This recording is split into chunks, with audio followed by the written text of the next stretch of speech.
উপস্থিতি আজকে অনন্তরা শুধু একজন মুক্তিযোদ্ধা সন্তান না, উনি একজন সাংবাদিক সমাজকর্মী। আজকে উনিদের ইসলাম অন্তরার উপরে আঘাত হলে একজন সাংবাদিকের উপরে আঘাত হয়।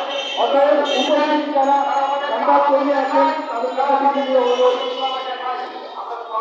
তারা এবার আমাদের কাছে সংক্ষিপ্ত বক্তব্য নিয়ে আসছেন কেন্দ্রীয় আমরা মুক্তিযোদ্ধা সরকার কেন্দ্রীয় কমিটির দপ্তর সম্পাদক আব্দুল রউফ আনসারী।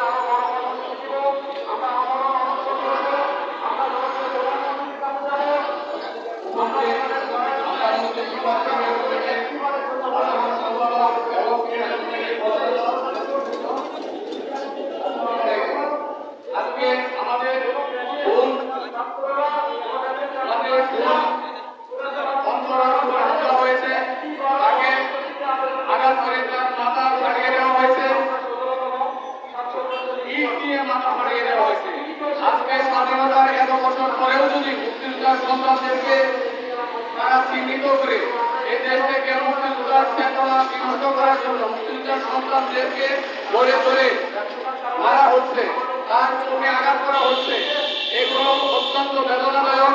কেননা আমরা এখনো মনে করি স্বাধীনতা যুদ্ধের সেই পরাশক্তি যারা দুশ্মন ছিল দেশের জন্য দেশ স্বাধীন হোক যারা চায় নাই তারা এখনো জীবিত আছে।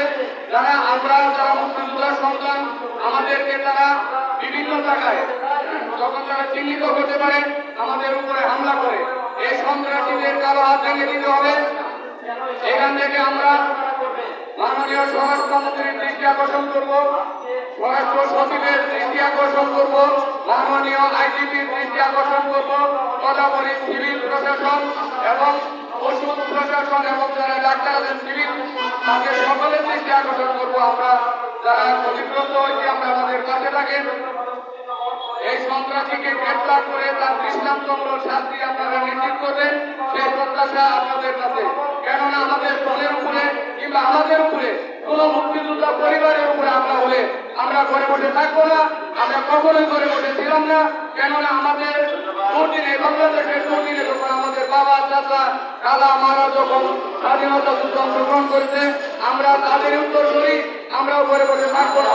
তবে বড় ধরনের হওয়ার আগে আপনারা এটার ব্যবস্থা নেন, তা না হলে আমরা এখান থেকে বরিশালের উদ্দেশ্যে আমরা রওনা হয়ে যাব, আমাদের আন্দোলন আরো বেগবান হবে। আপনারা দয়া করে এই সন্ত্রাসীকে গ্রেফতার করে তার দৃষ্টান্তমূলক শাস্তি নিশ্চিত করুন। এই বলে আমি আমার বক্তব্য শেষ করছি। আসসালামু আলাইকুম।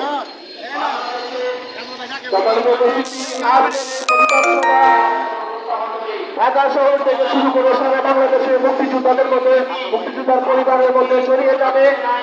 সেই সাথে তোরা একজন সাংবাদিক, সারা বাংলাদেশের সাংবাদিক সমাজও এটা বিবেচনা করবে। একজন মানবাধিকার কর্মী হিসেবে